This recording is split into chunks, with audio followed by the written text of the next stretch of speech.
"Ma'am, I'm gonna have to ask you to step aside." Evelyn froze. She was still wearing blood on her sleeves. The man she just brought back from the edge was being wheeled into surgery. And here she was, being told she didn't belong. "I work here," she said. The security guard looked her up and down. "Scrubs, dark skin, no badge." He didn't blink. "Then where's your ID?" That was the moment she realized being a hero doesn't always get you through the front door. Not when the system sees you as invisible, but this was only the beginning. If you've ever felt overlooked, uninvited, this story is for you. "Ma'am, you can't be here." The words dropped like a pebble in a still lake, simple, sharp, and suddenly shifting the entire atmosphere around them. Evelyn Ross stood motionless just outside the entrance of St. Lucia Medical Center, a place she hadn't set foot in for over a decade. The automatic doors, cool glass and chrome, swished open and shut every few seconds behind patients, doctors and nurses rushing in and out. But for her, at this exact moment, it might as well have been a fortress. The security guard was firm, arms crossed, sunglasses still resting on his face despite the early morning cloud cover. He didn't shout. He didn't need to. The disdain was in the delivery. "I said this entrance is for credentialed medical personnel only," he repeated. "I know," Evelyn replied, her voice calm. "I have credentials." He raised an eyebrow.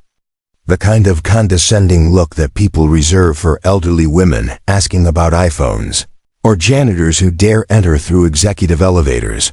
"Okay," he said slowly, as if humoring her. "Do you mind showing them?" Without hesitation, she reached into her coat pocket and pulled out an ID card. The guard took it, looked at the photo, then at her. He flipped it once, then twice, clearly unsure what he was holding. "White badge," he muttered. "I've never seen this color before." "That's because it's not issued to entry-level staff," Evelyn said. He scanned it. No error. Still, his skepticism persisted. "Hold on," he said, reaching for his radio. "Dispatch, this is James at the north entrance. Got a woman here claiming to be a staff. White badge. Says she has a meeting." "She's not claiming," Evelyn said firmly. "She is." He ignored her. "You got a roster?" "Name is Evelyn Ross." A pause. Then, static. "Ross?" The dispatcher on the other end asked, a little surprised. "Like Dr. Evelyn Ross?" The guard blinked. Evelyn didn't smile, but her eyes did just slightly. "Stand by," the voice continued. "She's cleared. Full access. She's the new chief medical officer." The guard lowered the radio slowly. "You're Dr. Ross?" "Yes. Sorry. You don't look like someone who belongs here." He opened his mouth, closed it. "For the first time," the bravado cracked. "I didn't mean—" "You did," she said. "But don't worry. You weren't the first." Inside the hospital lobby, the reaction was immediate and universal. People turned. They always turned when something, or someone disrupted the choreography of control. The place ran on quiet hierarchy, white coats over blue scrubs, and 95s below five-figure watches. Smiles worn like badges of rank. And Evelyn didn't fit. Not with her creased coat. Not with her well-used shoes. Not with her quiet. She wasn't tall. She wasn't loud. She didn't carry herself like a conquering CEO. But when she walked through those doors, something changed in the room's pressure. Something old and long buried reawakened. Humility. Some looked confused. Some looked amused. Most looked annoyed, but just a few recognized her. "Wait," whispered a nurse in her 20s, nudging her friend. "Is that?" "Yeah." The other said softly, "That's her. That's the one they were talking about." "You mean the new CMO?" "She used to be a nurse here." "Seriously?" "Yeah, like decades ago." The disbelief dripped off their voices like condensation. Off coffee lids. How could someone from down there rise up here? A pediatrician, Dr. Walters, known for his loud voice and louder opinions, walked up to Halil, the board chair, who was quietly accompanying Evelyn. "I thought we agreed we needed someone with real executive experience," Walters said under his breath, not even attempting to hide the sneer. "You mean someone who talks like you?" Halil replied, deadpan. Evelyn heard it but didn't respond. She didn't need to. Silence, as always, was her armor. By the time Evelyn reached the elevators, the Whisper network was fully awake. "She's the new CMO? She looks like she just got off a double shift. Maybe she snuck in wearing someone else's badge. That's not how a chief dresses. She probably doesn't even know how to use Epic." The comments came like wind through cracked windows, too quiet to confront, but loud enough to cut. But Evelyn wasn't new to this. When she first applied for nursing school in the 1970s, she was told women of color weren't a natural fit for leadership. When she got her PhD in clinical epidemiology in her 40s, a supervisor said she was wasting her best years on theory. When she led a health initiative in post-Katrina New Orleans, she was called bossy. When she tried to speak at a conference about racial disparities in AIA treatment, they scheduled her at 7:15 a.m. on a Sunday. She had lived in the undercurrent so long she'd stopped feeling the cold. At the elevator bay, a nurse with bright blonde hair and high heels turned to her, eyes scanning her from head to toe. "Lost, hun?" "No," Evelyn replied. "I'm home." The nurse's face flushed, but she said nothing more. Evelyn turned away from the elevator and headed toward the stairwell. "Ma'am?"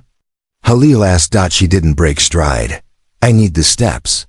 I need to feel the hospital again. See the names on the walls. Smell the paint. Touch the metal."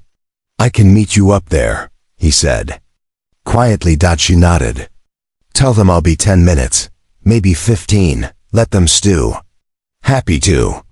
And so, while the hospital's elite sat in their chairs sipping premium roast and drafting apologies in their heads, Evelyn walked floor by floor through the house she helped build. She saw her old locker on the 3rd floor, now used by a 20-something nurse who had no idea whose initials were carved faintly into the wood. She passed the ICU bay where she once stood crying after losing a boy named Marcus in 1994. She paused at the break room where she used to share microwave soup with fellow nurses during hurricane drills. And on every floor, people watched. They watched the woman in the modest coat. They watched her touch walls they'd stopped seeing. They watched her walk with the weight of memory on her shoulders, and they began to remember their own. By the time Evelyn pushed open the heavy doors to the 12th floor boardroom, the air inside was already thick with discomfort. 12 directors sat at a polished walnut table worth more than her first car. They looked up, startled, as if she'd caught them mid-lie. She didn't speak. She let the room breathe her in. Some stood, some did not. The board chair gestured toward the empty seat at the head of the table. She didn't sit. Not yet. Instead, she pulled a thick folder from her bag. Handwritten notes, patient files, incident reports, things she wasn't supposed to have. She placed them on the table, like evidence in a trial, and only then did she speak. The double doors shut behind her with a soft thud, but the sound might as well have been a gavel. The kind that ends a trial. The kind that signals there are no more objections left to raise. 12 people sat at the long gleaming table. Each wore their status like a second skin, some in finely tailored suits, others in high-collar jackets with embroidered hospital logos. Tablets blinked softly in front of them.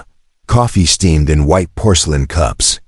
The morning agenda had been printed on linen paper because, as one board member once said, presentation is everything.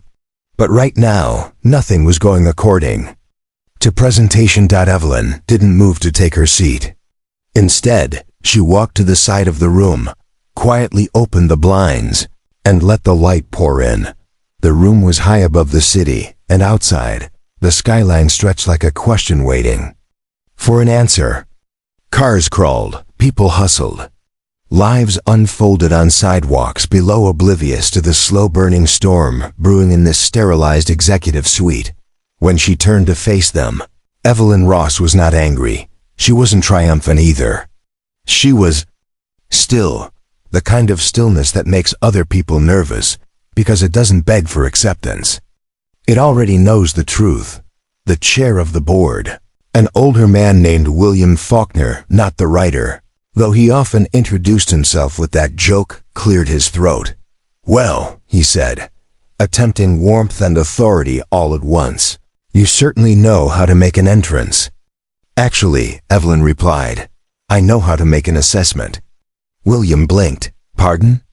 "I didn't just walk in this morning, Mr. Faulkner," she said, placing a thick, worn folder onto the table.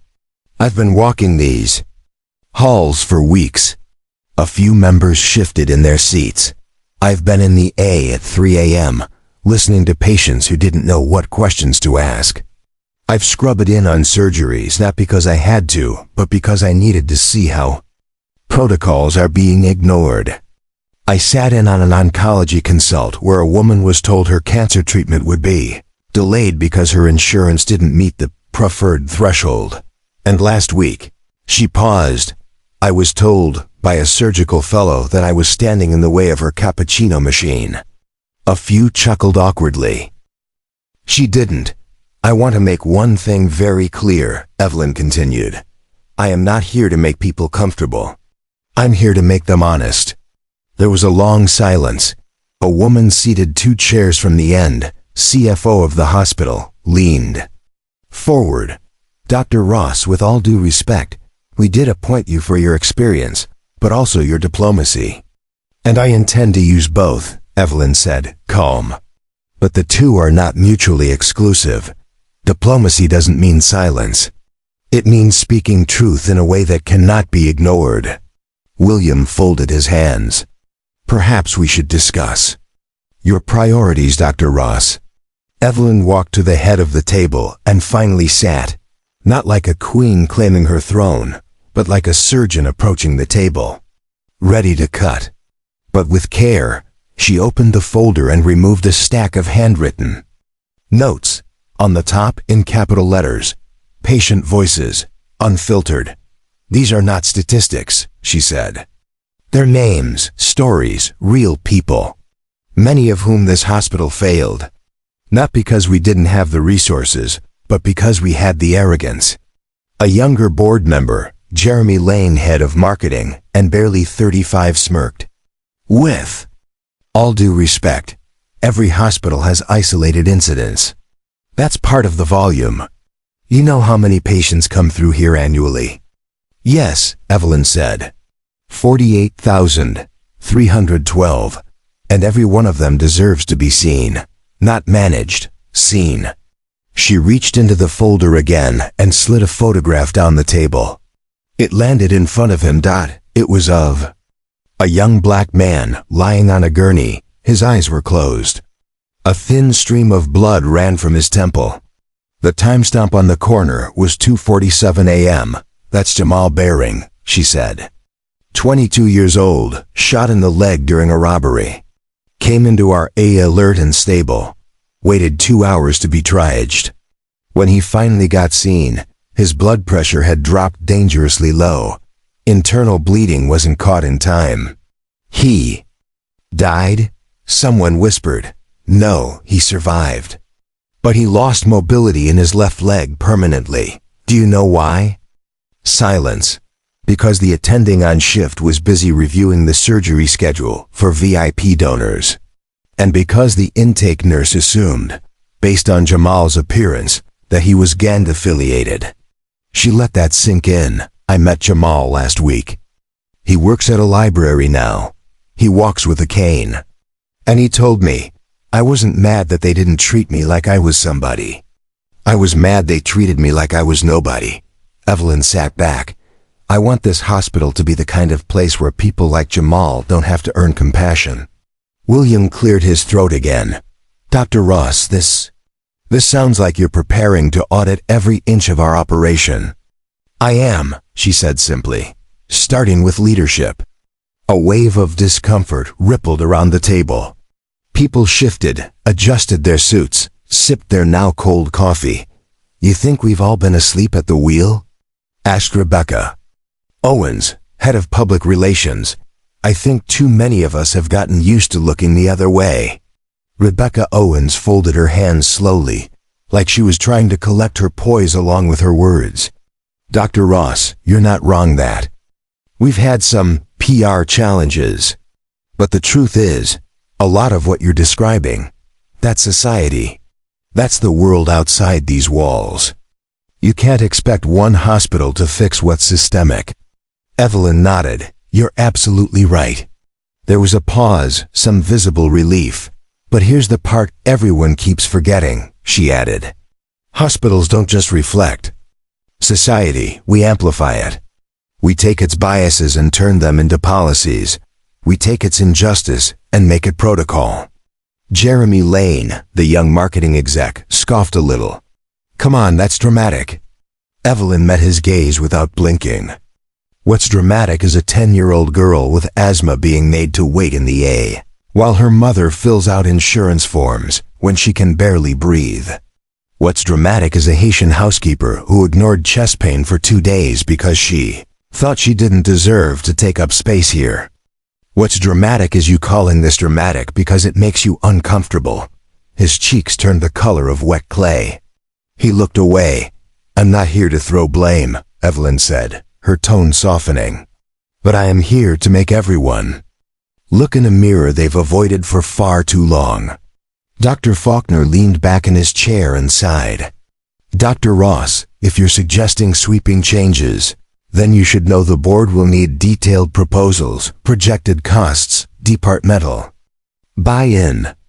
"I'm not suggesting," Evelyn interrupted gently. "I'm stating. And I'm not waiting for buy-in. You brought me here to change the culture. You don't change culture by asking permission from the very people who benefit from the way things are." The CFO, a lean woman in her 60s with glasses perched on the edge of her nose, spoke up next. "What exactly do you plan to do, Dr. Ross?" Evelyn opened the second folder in her bag and began distributing copies down the table. It was titled, "The Humanity Initiative, a 12-month plan to deconstruct institutional bias and restore patient trust. This is a starting point," she said, "not a finish line." The pages outline new protocols for blind patient intakes where socioeconomic information would be separated from initial triage files to reduce unconscious bias. It included restructuring the diversity training model, making it mandatory, lived experience-based, and tied to performance reviews. There was a system for anonymous staff reporting, not just for harassment, but for microaggressions and biased clinical decisions. She even proposed creating a patient advocate board made up of former patients, especially those who had been historically underserved. "None of this," she said, "is about optics. It's about saving lives." One board member cleared his throat. "You think we'll get support for this?" "No," Evelyn said.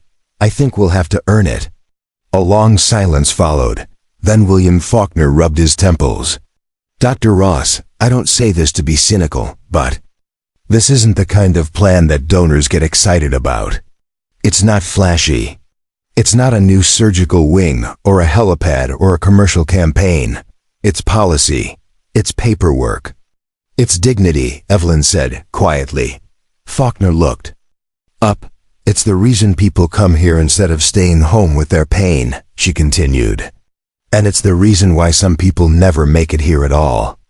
Across the table, Dr. Priyan, the non-chief of pediatrics, spoke for the first time. "I've worked here 11 years, she said slowly, voice thoughtful. "And not once has any leadership team asked me what it's like when a black mother gets mistaken for a nanny. Or when a Latino father gets told to calm down by security after asking about his kid's surgery." Everyone turned toward her. "I think it's time," she added, "for all of this." Evelyn felt her throat tighten, not with emotion. Not yet, but with something more dangerous. Hope, not the naive kind. The kind that grows in the dark, the kind that blooms after decades of silence, the kind that scares people who benefit from things staying broken. A stillness settled over the Pavlov room that wasn't just quiet, it was pregnant.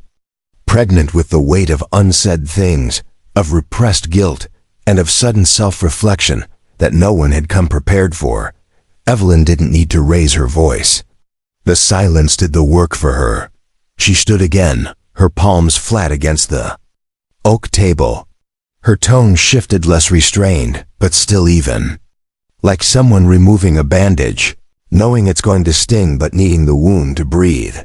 "You know," she said, "when I was a nurse here 20 years ago, there was a moment I'll never forget." She looked directly at Jeremy Lane, who was now busy pretending to read the Humanity Initiative document. He paused as he realized everyone was now watching her, and then him. There was a code blue called to room 314. An elderly black man, James Barlow, widower, stroke victim. I got there first. He was gasping, trying to speak, but all he could do was squeeze my wrist. No one else had arrived yet. And I remember looking into his eyes, knowing he was scared, knowing he needed more than a nurse in that moment. He needed a person. She let the silence stretch. Then the attending came in. And before even checking his vitals, he looked at me and said, "Does he even have a DNR? Or are we wasting supplies?" A gasp escaped someone near the end of the table. Evelyn didn't react. "I filed a report," she continued. "I pushed it, hard, and do you know what I was told?" Nobody answered.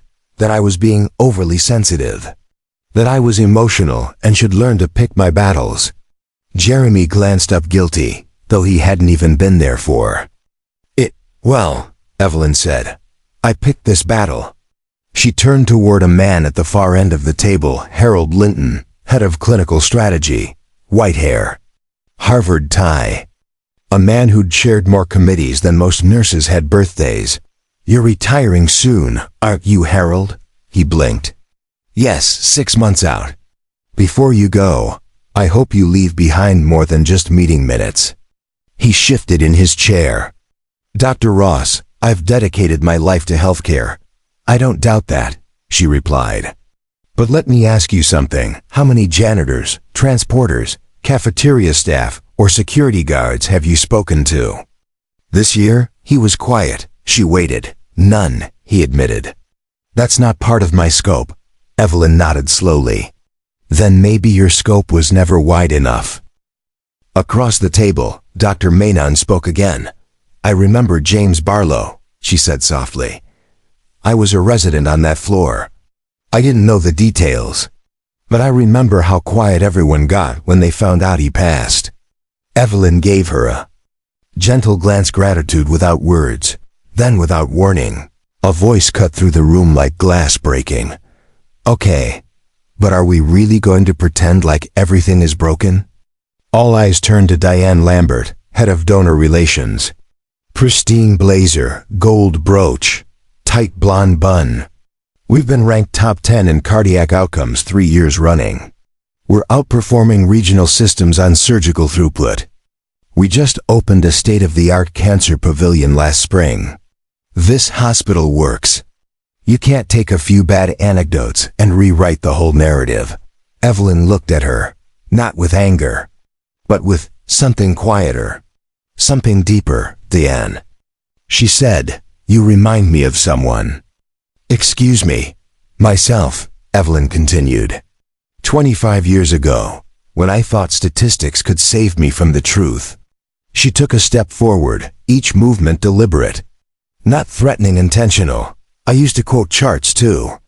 Infection rates, discharge times, throughput efficiency.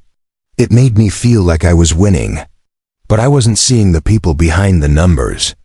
And if we can't see the people, then we're not in medicine, we're in logistics." The room went still.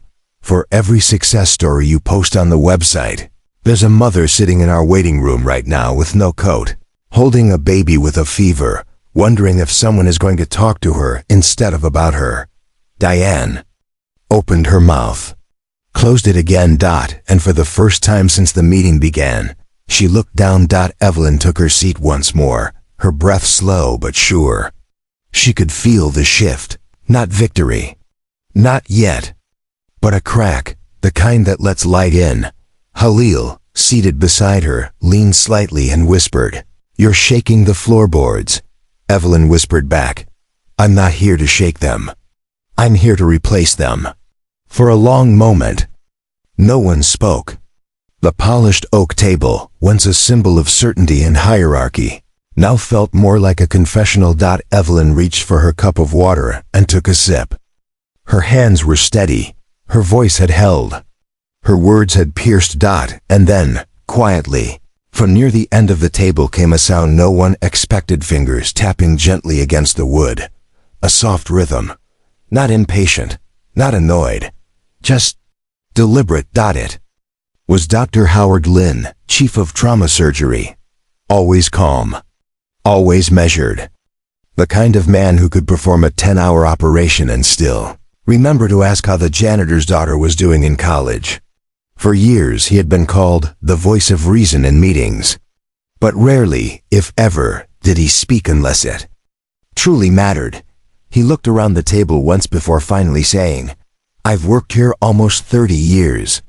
And in that time, I've seen 4 CMOs come and go. All of them had credentials. All of them made plans. But none of them ever walked this hospital like Evelyn has." Heads turned. None of them sat with housekeeping staff at lunch. None of them knew the names of our night shift transporters. And definitely none of them ever showed up at 5:30 a.m. to check in with the pre-op team just to see how they were feeling that day. He turned to Evelyn now. "You've been here a month and already made more rounds than some people have in their careers. You didn't come in with a cape. You came in with a clipboard and a willingness to listen." A pause. "I support this initiative," he finished. Evelyn felt her throat tighten, not with pride, but with a sense of grounded relief. Howard's words weren't flattery. They were witness. And in rooms like this, witness mattered. Across the table, the youngest member of the board, Aisha Franklin, shifted forward. She was barely 30, a data analyst turned health equity advocate. Brought on the board through a diversity initiative that most of the senior members resented quietly. She rarely spoke unless spoken to, but now she raised her hand slightly, then just spoke. "I think it's important we stop calling this an initiative," she said. "It's not a side project. It's not a task force. What Dr. Ross is presenting is a culture shift. And I don't think we survive the next decade without one." Faulkner raised an eyebrow. "Survive is a strong word." "No, it's the right word," Aisha replied.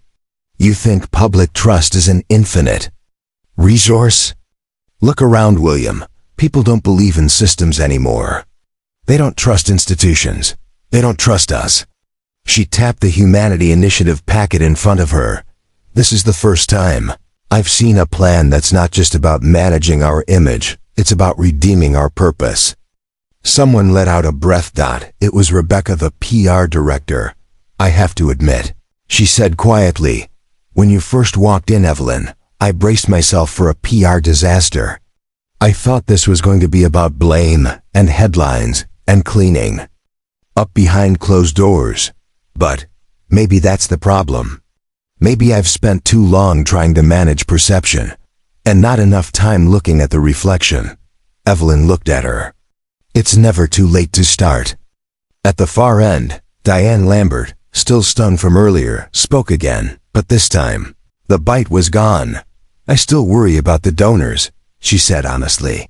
"They want shiny things. New buildings, tech, innovation." "Then tell them this is innovation," Evelyn said without hesitation. "Tell them that the most revolutionary thing we can do right now isn't a new robotic arm. It's building a place where everyone, regardless of what they look like or where they come from, gets treated like they matter." Diane didn't respond, but she didn't argue either. Progress. Faulkner looked around the room. "Well," he said slowly, "this certainly wasn't the morning I expected." Evelyn folded her hands. It rarely is when truth shows up. In the pause that followed, the hospital's intercom crackled softly, an overhead announcement paging a nurse to pediatrics. A mundane interruption. But in that stillness, it sounded like a reminder. The hospital was still running. And the world was still watching. There was a moment of quiet, not the awkward kind that fills space after a disagreement, but the deeper kind, the kind that feels like everyone in the room is holding their breath, waiting for something they don't quite know how to name. Evelyn looked down at her notes, then back up. Her eyes swept the room, and her voice, when she spoke, dropped a register. "I want to tell you a story," she said. "Not as your CMO, not even as a doctor, but as a woman, as a mother." No one moved. She reached into her folder again and pulled out a single creased photo. She didn't show it yet, just held it. 16 years ago, she began, I was in this hospital, not as staff, as family. She set the photo down in front of her and stared at it for a beat. My daughter Layla was 19. A sophomore. At Howard, brilliant, stubborn. She wanted to go into global health, work in refugee clinics. She had just come home for spring break, and she had a headache. Nothing serious at first. Then came the nausea, the dizziness. She collapsed on the stairs one morning. Evelyn's voice didn't waver, but her fingers tightened around the photo. I brought her here, to this hospital. We waited for hours in the ER because the triage nurse assumed it was a young person hangover situation. They put us in a hallway bay, no labs, no imaging, just gave her fluids. No one even touched her head until she started slurring her words. She finally looked up. Her gaze locked with Faulkner's. By the time they did a scan, it was too late. A brain aneurysm, she coded twice. They couldn't bring her back the second time. No one spoke, not even Halil. She died here, Evelyn said softly. On the 4th floor. Room 429. I know it like I know my own hands. Her breath caught not visibly, but inwardly. A small pause like a skipped heartbeat. I remember standing in the hallway, holding her coat, and hearing 2 residents laugh as they passed by. One of them said, another one bites the dust. I don't think they knew I could hear. I don't think they cared. Her voice didn't rise. It didn't need to. This place broke me, she said. And I still came back. A tear rolled down Aisha Franklin's cheek. She didn't wipe it away. I came back, Evelyn continued, not because I wanted revenge or closure. I came back because I believe in what this hospital could be, what it should be, and because no one should have to bury their child because of a system that doesn't look past assumptions. She slid the photo across the table, Layla's. Face beamed in it, hair in braids, dimples, wide, hopeful eyes. A future frozen in time. I've kept her with me every day, Evelyn said. And today, she walks in with me, into this boardroom, into this plan, into every decision I make. The room was no longer silent. It was reverent, like something sacred had entered and refused to leave. Faulkner looked down at the photo, then at Evelyn. And for the first time in his long tenure he looked small. I had no idea, he said softly. No, Evelyn replied.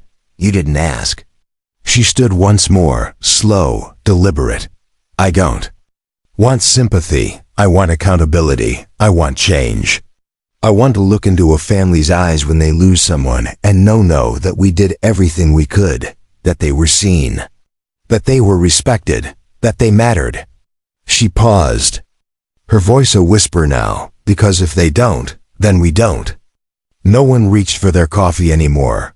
No one was checking their watches. No one was pretending this was just another meeting. For once, the weight in the room wasn't coming from hierarchy or agenda points or pending contracts. It came from truth. From something that none of them had been trained to process, real human grief, poured out not with theatrics, but with clarity. With purpose. Evelyn took her seat again, but this time, no one mistook it as a sign of retreat.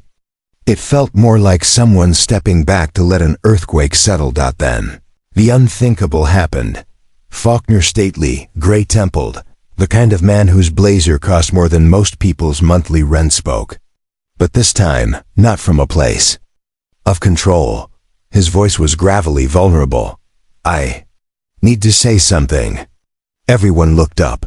"I've served on this board for 18 years, he said slowly. "And I've always believed I was doing the right thing. Pushing for expansion, donor satisfaction, operational efficiency. I thought if we kept the hospital strong, we were serving the community." He looked toward Evelyn, then at the photo of Layla. "But strong doesn't mean humane. And it certainly doesn't mean just." No one expected what came next. "My sister died in a hospital, not unlike this one. Back in '92, undiagnosed lupus. No one took her seriously. She was told it was anxiety. A hysterical black woman. She collapsed 3 days later. Dead by the time she reached ICU. He didn't cry. But his voice cracked, and in that crack, something fractured in the room. Permission. Permission to stop hiding behind professionalism. To acknowledge that medicine, too, could leave scars. For years," Faulkner continued, "I buried that. Convinced myself that wasn't our hospital, that we were better. But we're not. Not yet." He turned to Evelyn. "And you're right. We didn't ask. Because asking meant we might be held responsible." Then he said something no one saw coming. "I support full implementation of the Humanity Plan. All 12 months, every item. No revisions." There was a breath, collective, sharp, like air flooding into a collapsed lung. "I second that," said Dr. Howard Lynn immediately. "Me too," whispered Ashio. Rebecca, the PR head, nodded slowly. "Yes, even Diane Lambert, once the loudest skeptic, gave a single nod. "Let's do it." Within 30 seconds, every hand around the table had lifted. Unanimous. Evelyn didn't cheer. She didn't sigh in relief. She just looked around at all of them and said, "Now the work begins." Holly leaned in. "That's a first." "What is?" she asked. "Getting them all to agree. Usually takes 3 subcommittees, 2 retreats, and a catered lunch." Evelyn chuckled under her breath. "Turns out all it takes is one dead daughter." The table went silent again, not out of discomfort this time, but reverence. And then Halil placed his hand lightly over hers. "No," he said quietly. "It took a woman brave enough to tell the truth anyway." The vote had passed, not through politicking, not through favors, but through truth, undeniable and unmoved. No one clapped. It didn't feel right. What happened in that boardroom wasn't a win. It was a beginning. And beginnings, Evelyn knew, were sacred. She gathered her folders, tucked away the photo of Layla with care, as if placing a heartbeat back inside her chest, and stood. There were nods around the table. Not just of agreement, but of humility. The kind that comes when people realize they've been blind for far too long and are finally willing to see. Faulkner was the last to speak before she left. "Dr. Ross," he said, rising slowly, "I can't change the past, but if you let me, I'd like to be part of fixing the future." She met his gaze. No malice, no triumph. Just a slow nod. "I won't ask for perfection," she said. "Only persistence." The doors opened, and sunlight poured in through the hallway window. Evelyn stepped out into the corridor, not with her head held high, but with her heart steady.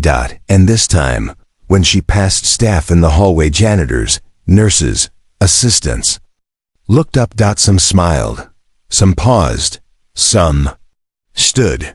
She nodded back, never lingering but never hurrying either. She passed the lobby again.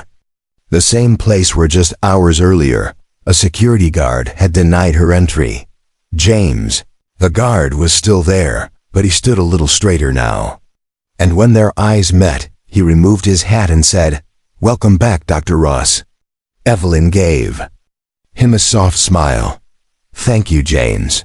Then she turned. At the far end of the lobby, A child sat on a bench again. The same little girl from earlier. She tugged at her mother's sleeve. "Mom," she whispered, eyes wide. "That's the lady." Her mother looked up. "Yes, it is. What's her job again?" "She's the boss now." The girl tilted her head. "Of everything?" Her mother nodded slowly. "Of everything that matters." Evelyn didn't hear the exchange, but something in the air felt different. Not like applause. Not like praise. More like recognition. And in a place like this, where so many people were told they weren't enough, recognition was a revolution. She stepped into the stairwell again. 12 floors down, because walking helped her think. And today, she didn't need an elevator to feel like she had risen. Tone, reflective, quietly humorous, character-driven themes. Institutional awkwardness, social contrast, black comedy, subtle. Power shifts. The hallway didn't feel the same. It looked the same beige walls. Same flickering fluorescent bulb near the elevator that no one ever bothered to fix. Same dry erase board with color-coded shift schedules written by tired hands. But something had shifted. The air, maybe. The way people stood. The way they looked at her now. Evelyn didn't walk faster or slower. She had long ago mastered the pace of a woman who refused to shrink or gloat. But still, the whispers followed. "Her? Is that her? She was a nurse here, right?" "No, she's the new chief, that one. Did you hear what happened upstairs?" Whole board signed off on her plan. Damn. She passed a break room with an open door and caught a glimpse of 3 young residents sitting around a table. One of them stood up a little too fast and knocked over a coffee cup. It hit the floor with a splat, the contents splashing across her white coat. The others froze. It's okay," the resident stammered. "It's, just coffee. I'll clean it up." Evelyn smiled gently. "You've got it." She didn't stop walking. Down the hallway, near the nursing station, an older white surgeon, Dr. Mark Kessler, stepped into her path. He held a paper cup and tried to appear casual. He wasn't good at it. Double quotes, "Dr. Ross," he said, clearing his throat. "Can I, have a word?" She paused. "Of course." He lowered his voice. "I think I owe you an apology." She said nothing. "Back in 2007, he continued, you were a night supervisor in ICU. I was fresh out of residency. You tried to report me for ignoring post-op orders on a diabetic patient. I pulled rank. Told the chief you were being overly aggressive." "I remember," Evelyn said. Kessler's face flushed. "That patient developed sepsis, nearly died." "I know," she replied.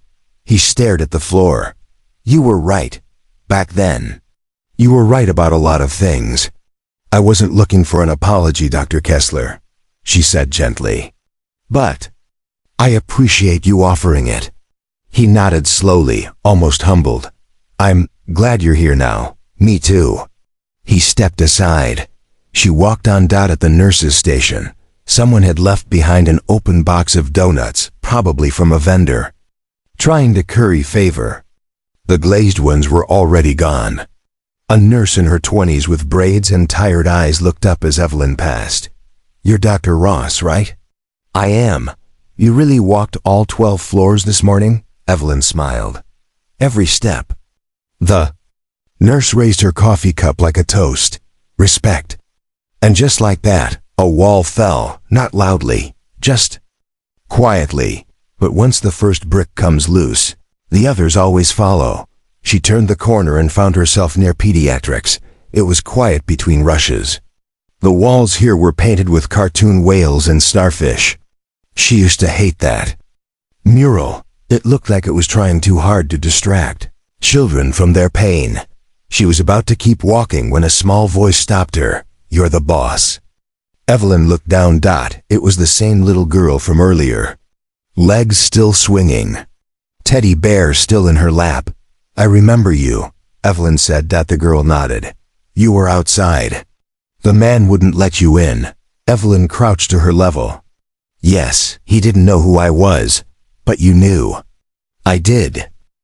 The girl blinked. You didn't yell at him. Why not? Evelyn thought for a second. Because yelling doesn't change people's minds. Listening does. The girl seemed to consider this. My Teddy's name is Doctor, she said proudly. Evelyn smiled. That's a very good name. My mom says I should be like you when I grow up. Evelyn placed her hand gently over the child's. You already are. As she walked away, she heard the girl whisper to her mother, she looks like someone who remembers things.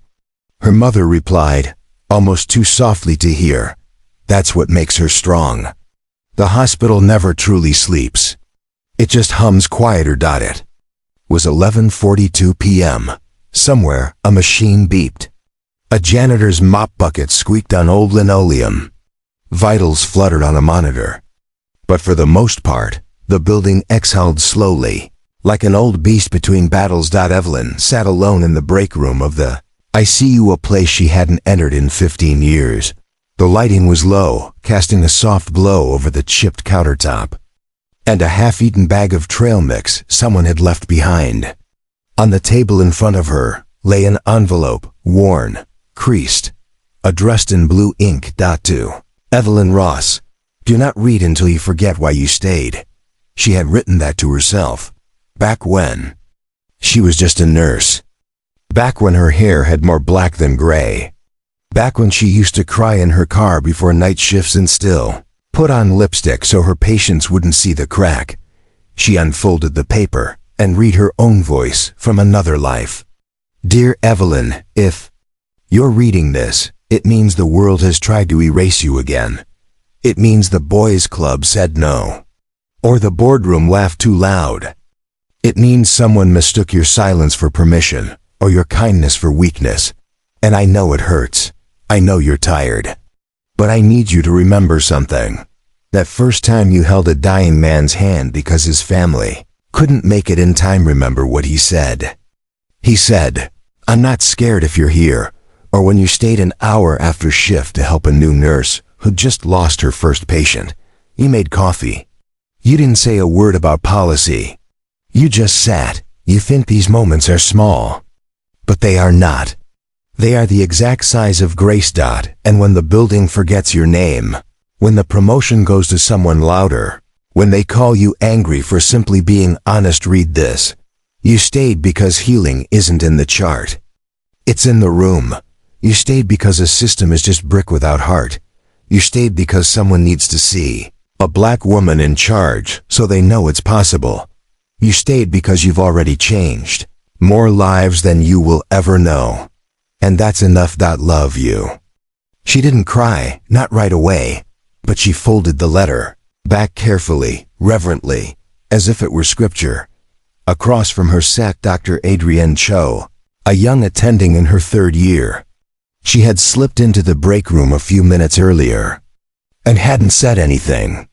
Just poured herself some hot water and sat down across the table. I didn't mean to read it, Adrienne said softly. I just saw your face. It's okay, Evelyn said. There was a long silence. Not awkward, just full. Can I ask something? Adrienne finally said. Sure. Why did you come back? Evelyn didn't answer right away. She tapped her fingers once, twice, against the edge of her mug. Then she looked up. You ever get tired of waiting for permission to care?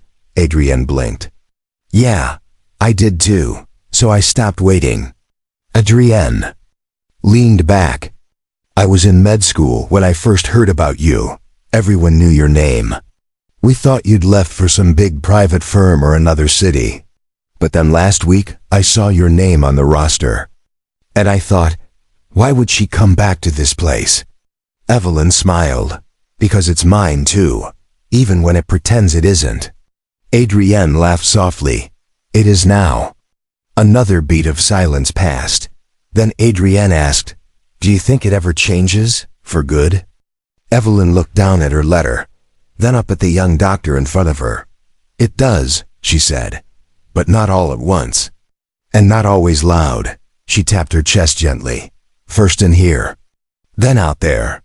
The hallway outside stirred with The quiet noise of the night crew, a tech pushing the crash cart, a respiratory therapist laughing softly with a nurse, a lullaby overhead marking the birth of a baby 3 floors up. The machine kept going. But now, Evelyn was part of the engine, not a cog, a conductor. The hospital was at its tipping point between night and day. The IQ hallway hummed with intersecting energies, nurses clocking out with tired eyes and messy buns, and others arriving with fresh scrubs and coffee cups too full. Sunlight pushed hesitantly through the narrow window slats, touching the tile floors like it was still deciding whether the day deserved light. Evelyn stood near the edge of conference room C, arms crossed, posture alert. It had been 3 weeks since she rejoined the staff. Long enough for the buzz to settle. Not long enough for the whispers to stop. She heard them. She was the one who called out Dr. Ramirez. Didn't she get blackballed years ago? She came back after all that. Yes, she had. And today she was about to find out just how much had actually changed or hadn't. A crowd had gathered. Most of the ICU team was present, including the new chief attending, Dr. Leonard Burke. Tall, white, impeccably pressed lab coat, the kind of doctor who said I support nurses with a smile but never made eye contact in the halls. He liked structure and being seen leading it. Across from Evelyn sat Jada Torres, a young black nurse, fresh out of orientation, still wearing her hospital-issued badge photo with a too big grin. Jada's eyes darted across the room. She looked like she hadn't slept. Like she'd cried more than she'd eaten. At the center of the room, projected on a shared screen, was a patient chart. Room 418. Mr. Marcus Ellison. 62, admitted for CHF, expired during night shift. Let's begin, Dr. Burke said, voice cool and unbothered. A resident launched into a timeline of the code. Vitals dropping at 3:12 a.m. Jada's note entered at 3:14. Rapid response called. Compression started. Epi given. No pulse. Time of death. 3:27 a.m. Burke nodded, flipping through the electronic record. Miss Torres, can you walk us through what happened before the arrest? Jada sat up straighter. Her voice trembled, but held. He was stable until around 2:50. Then he started complaining of shortness of breath. I checked O2 sat, it was 89. I increased his oxygen, notified the on-call resident, and stayed with him. Which resident? Burke asked. Dr. Kim. Burke scribbled something. And what was Dr. Kim's recommendation? Jada hesitated. She said 2. Monitor closely. Did you escalate when the SAT didn't improve? Yes, Jada said. At 3:10, I called Rapid because he looked worse. So you didn't document your call until 3:14? A beat. I was bagging him by then. I charted later.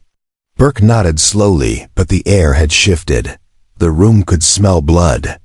We all want accountability, he said, now addressing the group. This case is an unfortunate outcome. But we have to ask, did anything delay the intervention? That was it. The loaded phrase. The thing they said when they were about to pin it on the nurse. Especially the new one. Especially the black one. Evelyn felt her jaw lock. She'd seen this exact play before. Hell, she had lived it. Before anyone could speak, Evelyn stepped forward. Can I say something? Burke looked surprised but gestured. Of course. Evelyn turned to face the room. I reviewed this chart too. And I sat with Jada this morning. What's not in the chart is how long she waited for Dr. Kim to show up. Burke blinked. She didn't mention that. Because she was afraid, like most new nurses are. Especially when they know the system protects the wrong people. The room froze. Evelyn continued. She did everything right. The system failed her. Not the other way around. And unless we're prepared to address that, these reviews are just rehearsals for blame. Jada was staring at her now, eyes wide. Someone cleared their throat. A nurse near the back murmured, she's right. And then another.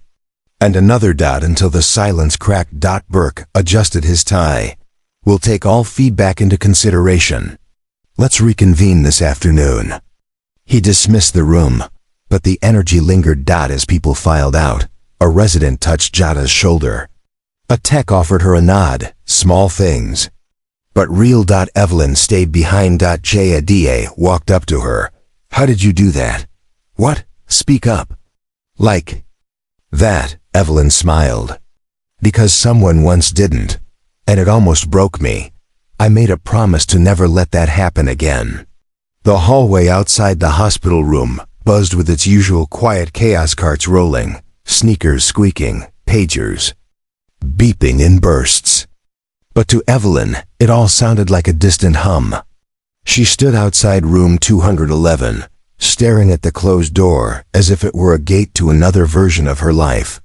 Inside lay a patient no one wanted to treat, not because of severity or risk, but because of what he represented. Mr. Jerome Caldwell, 82, former hospital donor, powerful real estate developer, and openly racist. Known for his money, sharper tongue, and lawsuits against anything that sounded remotely like equity, and now dying of stage 4 lymphoma, uninsured because he'd refused Medicare and publicly declared he'd never take handouts. Evelyn didn't want to be here, but she had insisted on one policy when the board restructured the hospital's code of conduct under her leadership. No one gets turned away. Not for money. Not for politics. Not for their past. So now, the irony had circled back and called her bluff. She tapped lightly and entered. The man in the bed was withered, barely skin and bone, his eyes like gray stones chipped from an old mountain. When he turned toward her, there was a flicker of recognition followed by a visible clench in his jaw. You, he rasped. Yes, Mr. Caldwell, Evelyn replied, calm but firm. I'm Dr. Ross. I'll be overseeing your care from now on. He looked away. I didn't ask for you, I know.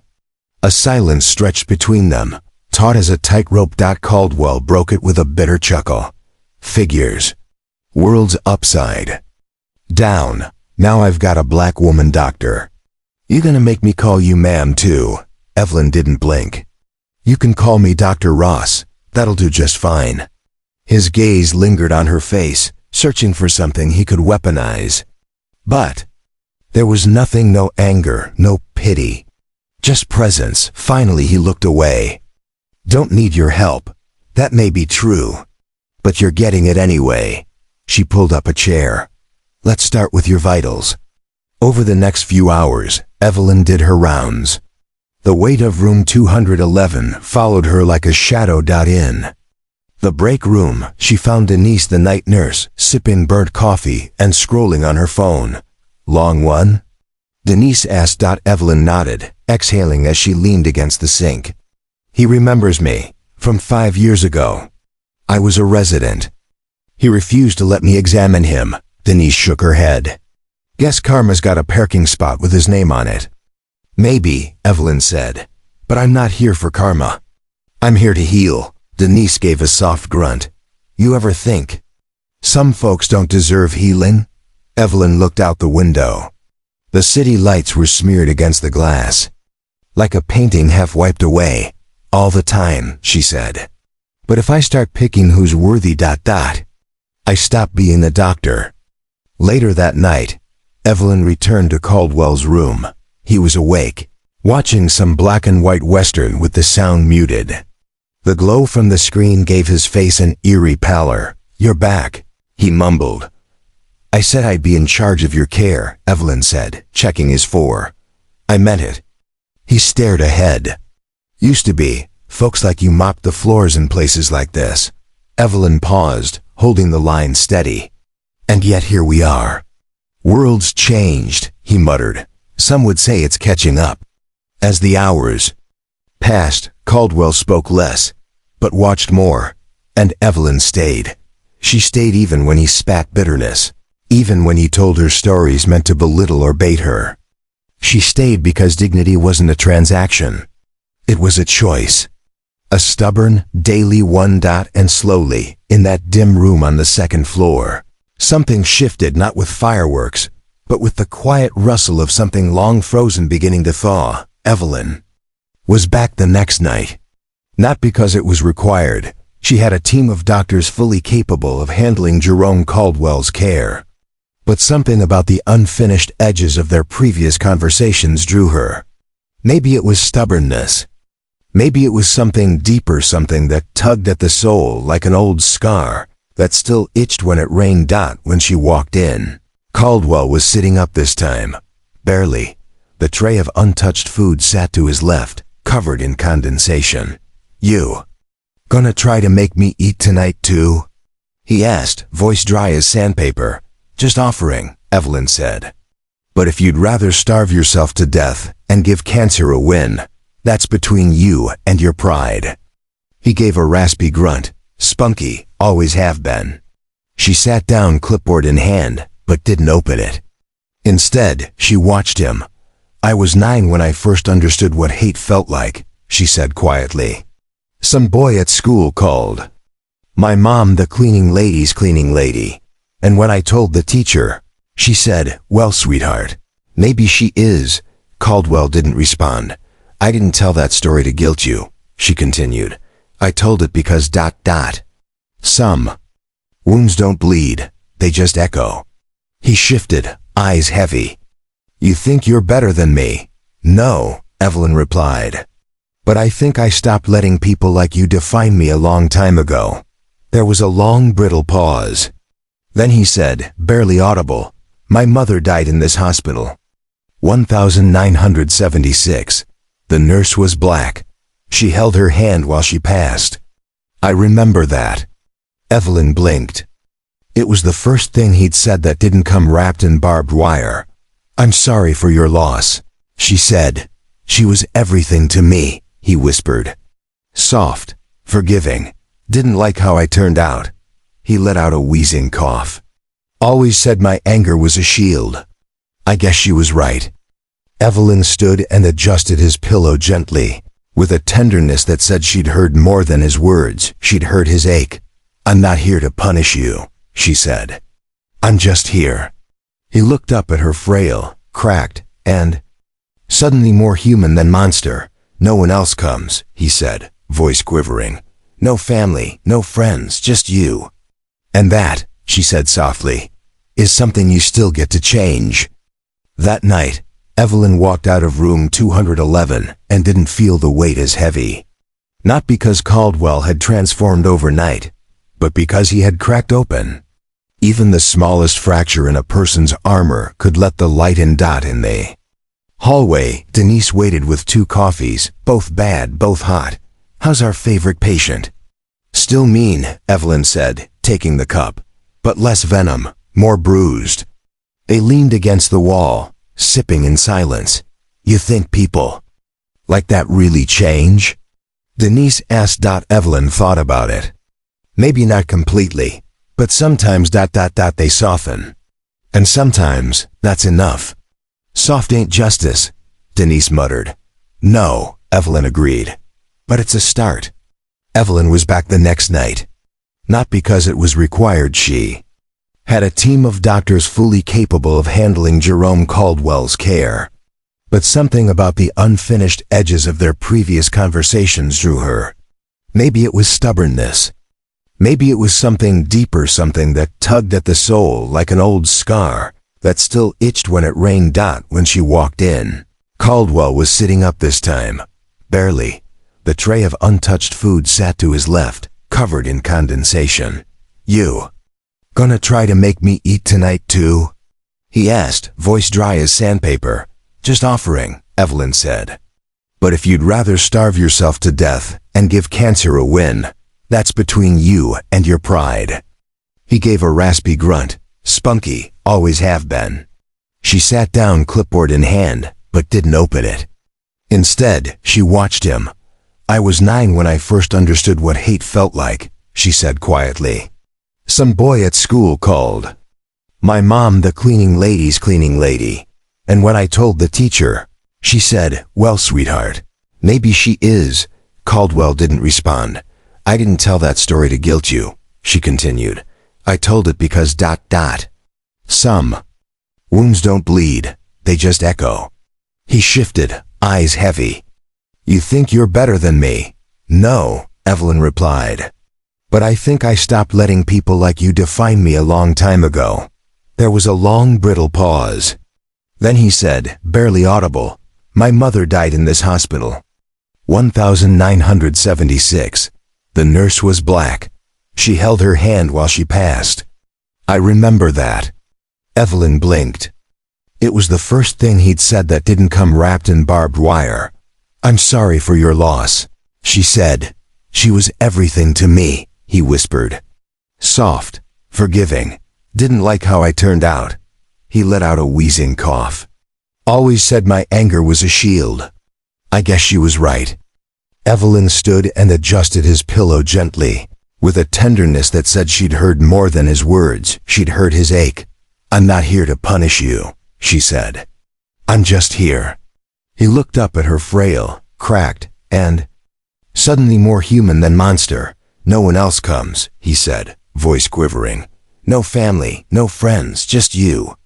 And that, she said softly, is something you still get to change.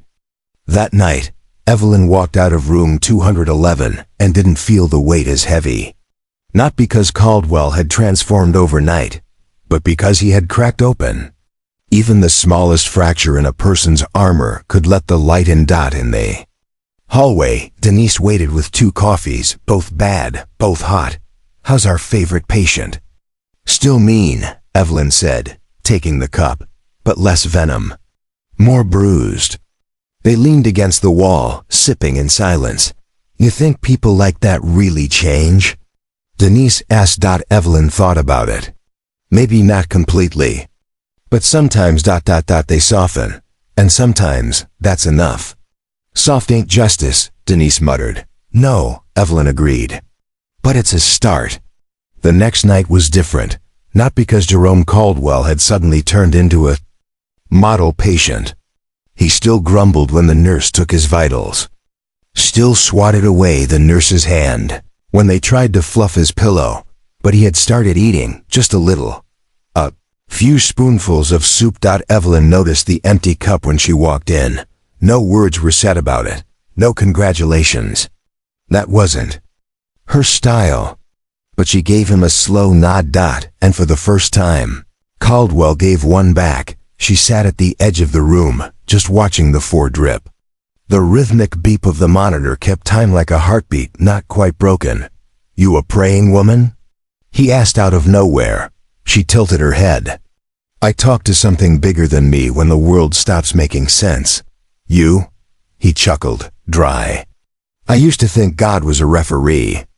Then I saw too many good folks lose the game. Evelyn didn't jump in with comfort. She let the silence stand. Then he said, I had a son. She looked up. Never talked about him, Caldwell said, like confessing it made it real again. Barely knew him. Got his mama pregnant when I was 21. She didn't want me around. Said I was poison. Maybe she was right. Evelyn listened. He came to my house once. Knocked on my door when he was 18. Had my nose. My damn eyes. Asked if I wanted to talk. I told him no. He wiped his eyes with the edge of the sheet. You ever look back so hard you bruise your soul? Evelyn felt something tighten in her chest. Yeah, she said. I have. He stared at the ceiling. I wrote him a letter once. Didn't send it. Didn't even put his name on the envelope. Still have it. Somewhere. In the back of my drawer. Like an apology I'm too ashamed to give. Maybe you still can, she offered. He shook his head slowly. Died last year, car wreck. I found out through a neighbor who still talks to his mother. A heavy silence fell. Not the cold kind. The kind that wraps around a room like a blanket and refuses to let you lie. I guess, he whispered, this is the part where you tell me to forgive myself. No, Evelyn said. This is the part where I tell you. Maybe you can still be the man he wanted to meet. Later that night, Evelyn stood by the vending machine. She didn't want chips. She didn't want soda. She just wanted the white. Noise, footsteps approached. It was Denise. Caldwell asked for you after you left, she said, raising an eyebrow. Said he had something he wanted you to read. What was it? A letter, no envelope, old paper, hands shaking the whole time. But he said, Denise paused. He said you'd know what to do with it. Evelyn took the folded sheet of yellowed paper. She read the first line. If I ever get the guts to be a father, this is what I'd say. She read it all, standing there in the glow of the vending machine. Every line rough, honest, shaky. A voice caught between regret and love. When she finished, she folded it with care. She didn't cry. She just exhaled and whispered to herself, I'll make sure someone hears it. That night, as the shift ended and the halls grew quiet, Evelyn walked out of the hospital and looked up at the sky. It was soft tonight. Not pitch black. Just bruised blue. Like a healing mark left by time. Caldwell hadn't changed the world, but something inside him had shifted. And sometimes, Evelyn knew that was how revolutions began. Not in riots, but in rooms, with a letter and a whisper that someone finally might understand. Sunday mornings at St. Julian's were always the quietest. No rush of gurneys. No shouting doctors. No alarm screaming codes. Just sunlight pushing through tall narrow windows and pooling on polished floors like melted gold. Evelyn stood in the hallway outside the oncology wing, dressed in civilian clothes, for once blue jeans, a loose linen shirt, and her hair tied back in a simple knot. No ID badge. No stethoscope. Just a woman who came back on her day off, not for duty, but for something deeper. She held a folded piece of paper in her hand. Not Caldwell's letter. That one she'd given to a social worker to deliver to the boy's mother. This paper was different, fresh, clean, but just as heavy. As she stepped into the long corridor leading to the memorial wall, each step echoed louder than it should have. The place was sacred in its silence. Nurses avoided it. Doctors didn't linger, but Evelyn came here often. Not to mourn the names, but to remember the people behind them. The wall was simple. Black marble, 12 feet long, curved slightly like a half embrace. Each name etched in precise, permanent lettering. They were patients who never left, doctors who died trying, nurses who gave too much. Evelyn walked along the wall slowly, reading familiar names with her fingers like Braille. Kay Harding, R.N. the woman who taught her to tie her first IV bag.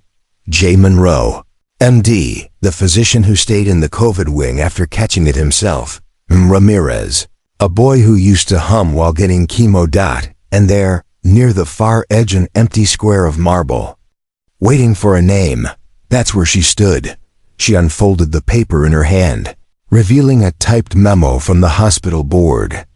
It read, "In honor of exemplary service and unwavering humanity, we hereby approve the addition of the following name to the St. Julian's Memorial Wall. Nurse Evelyn Rowe, CMO." She stared at it, heart still.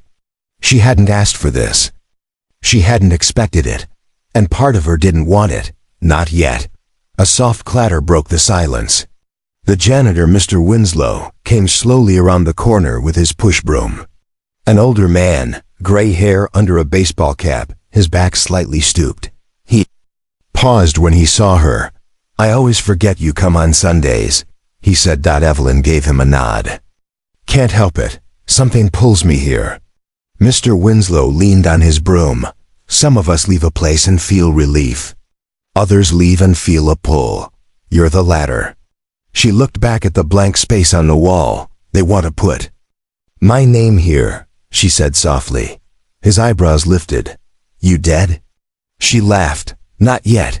"Then tell them to wait." She turned to him. "You think it's wrong to accept it?" "I think it's only right if it feels unfinished," he said, "like a chapter still being written. And from where I'm standing, your pen's still moving." Evelyn thought of Caldwell, of Alicia. Of every patient who still called her Miss Rowe with a tone that suggested something sacred. She wasn't done yet, not even close. Later that day, back at home, she sat on the floor with a box full of letters. Some were from patients, others from families. One was from her first nurse manager, written 10 years ago. She opened them one by one, each one a reminder, not of what she'd done, but why she did it. She picked up a notebook and began to write, not a memoir, not a speech, but a letter. This one was to herself. You once believed you weren't enough, that healing lived only in hands that looked like someone else's. But here's the truth. Your hands have stopped bleeding hearts. Your voice has calmed storms inside the broken. You carry a light that no wall, no policy, no prejudice can bury. She paused, and then added, if they ever put your name on that wall, let it not be for the hours you gave, but the moments you truly showed up. A week later, Evelyn returned.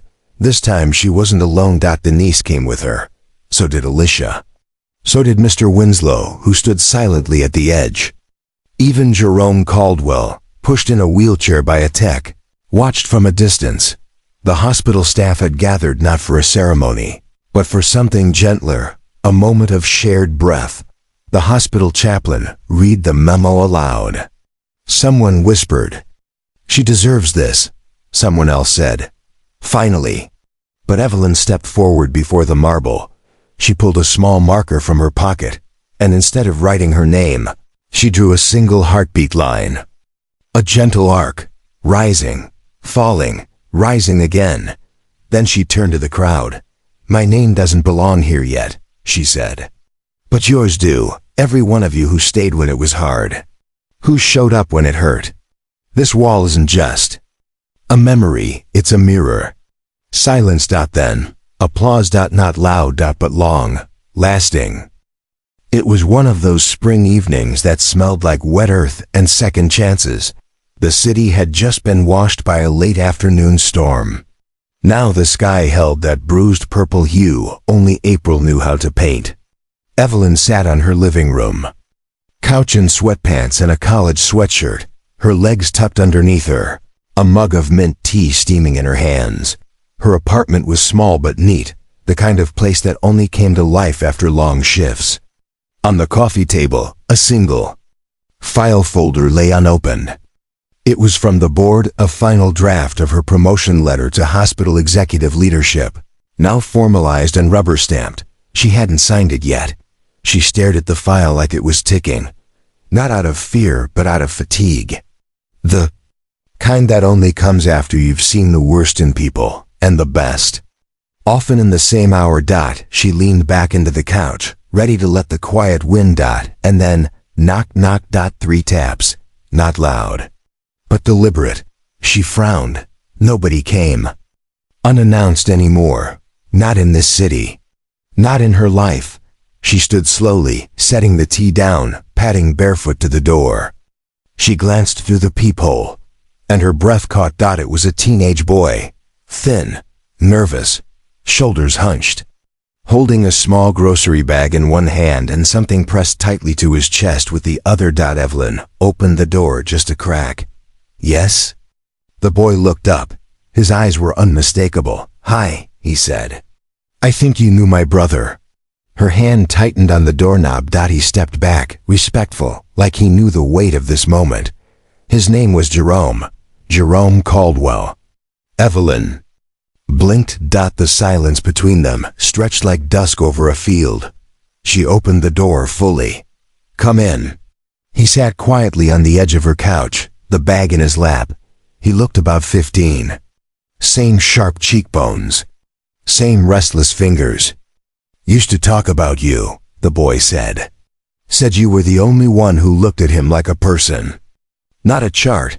Evelyn sat across from him, heart thudding. I'm glad to hear that," she said, her voice gentle. The boy nodded. "After he died, I found this in his stuff.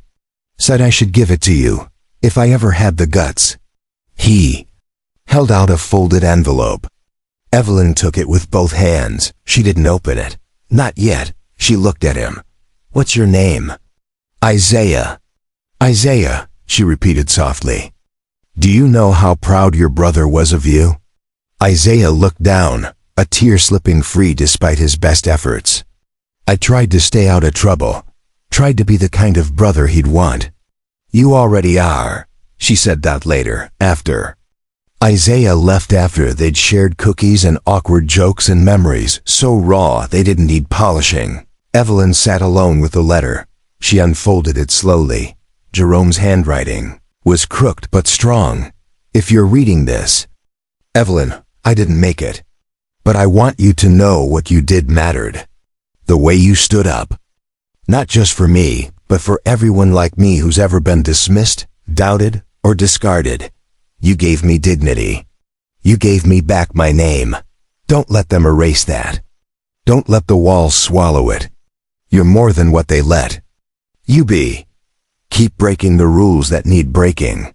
And when the system gets too loud, just knock louder. Yours, in this life, and whatever comes next, JC.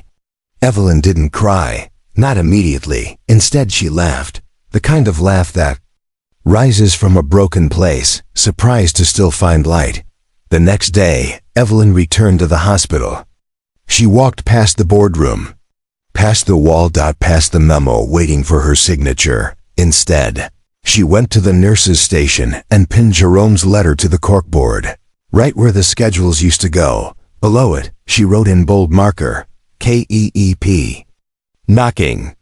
Within a week, others had left notes of their own, tiny papers, torn post-its, old ID tags. Each one signed, each one loud. Each one a knock. She was never on the list, never got the invite, never asked for a seat at the table. But Evelyn Rowe walked into that boardroom anyway, wearing the same scrub she wore the day Jerome died.